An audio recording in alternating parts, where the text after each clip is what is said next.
Okay, it's not that you've been doing it wrong, but perhaps you could be doing it better. I'm with Mandy Merriman of Baking with Blondie. She's here to teach us 3 ways to cut cake. So we slice and we serve, but you're saying the triangle wedge is not the only option? There are other ways. What? More than one way to slice a cake. Really? Yes, absolutely. And does it depend on the cake or? It depends on the size of the cake and also your audience. I mean, you'd slice it differently for a party than at a wedding, but I think it's fun to take the traditional wedding slices and serve them at a party instead. So that's what we're gonna do today. Teach us your ways. Okay, so first things first, let's take this. Aren't these cakes so cute? Adorable. I love it. I love how they match us too. Okay, we did not coordinate that. We actually didn't. Also, we get asked that all the time, but I walked in and I was like, hey. We were locked in. Pink. Yeah. Okay, so the first way is even if you are slicing it in the traditional wedge slices, which when I say wedge, I mean just like the pie wedge. Yeah.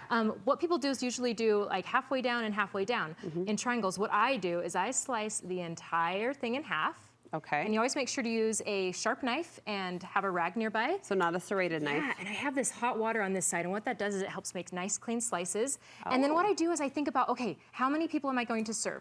If it's gonna be 4, I'm just gonna slice this right down the middle. If it's gonna be 6, what I'll do is I'll make sure to do 3 slices on each side. That way everybody ends up with the same slice. Okay. The same size slice. So what I'll do is I'll kind of give it a little score on the top like this. And then I'll know like, hey, okay, this is my roadmap. This is how many slices we're gonna make. And you use the previous score to line up. Yeah, the one line across up the next street. one. Yes. Absolutely. So that's our main one. We'll do the wedges for that one. Okay. And then for this one, what we'll do is this is the rectangle method. I love the way that these look when they're rectangles. A rectangle piece of cake? Rectangle cake. Sounds blasphemous. I know, it's really strange, but I love it. So same thing. We're going to slice it right down the middle again. The hot water helps it slide right through. Nice and wiping it off in between. Nice clean knife. Nice clean slices. Make sure you get your hot water in there. And then for this one, what you're going to do is think the same thing. How many slices am I going to need?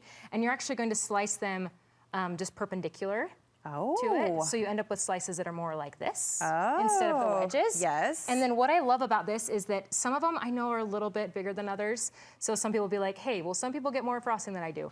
Okay, I've served enough cake at kids' parties to know they're just gonna eat the frosting anyway. I would be that person.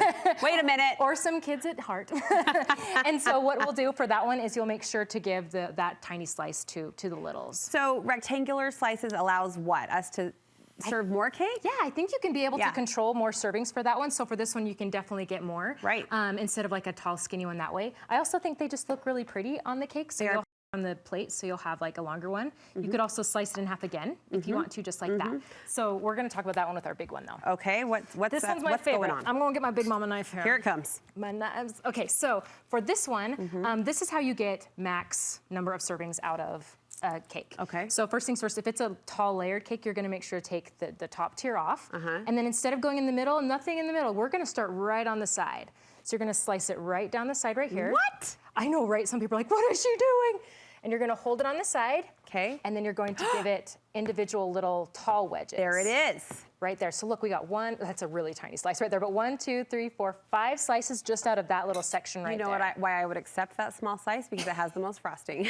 Absolutely. I would say serve it up, sister. We are no discriminators against frosting. So you went perpendicular on that too. And then the next one, you're gonna do the exact same perpendicular thing, and then slice it from there. Slice it again. It makes so much sense when you say it and see it, but in the moment we just default to our triangle. You're like, what is girlfriend doing? So let me scooch over to make a little more space for our friends. I hope everyone's really excited to eat cake in the studio today. I was gonna say, there's a lot of pink cake going on. We got it going on. So just make sure clean hands, obviously, and then I'm gonna move the Brook slice. Yes. And then we're gonna do it one more time. So you can do this throughout the whole thing. All right. If you wanted to get even more, slice it in half. All right. Good tips. Cold cake, warm knife, clean it off in between, and know that triangles are not your only option. Mandy, thank you so much. Any idea where we could get more cake information sometime soon? Maybe so. I think definitely from my website, bakingwithblondie.com, and perhaps an upcoming cookbook in April. We're so excited. We'll bring you back as we get closer, but counting down and celebrating already her next book release. I cannot wait.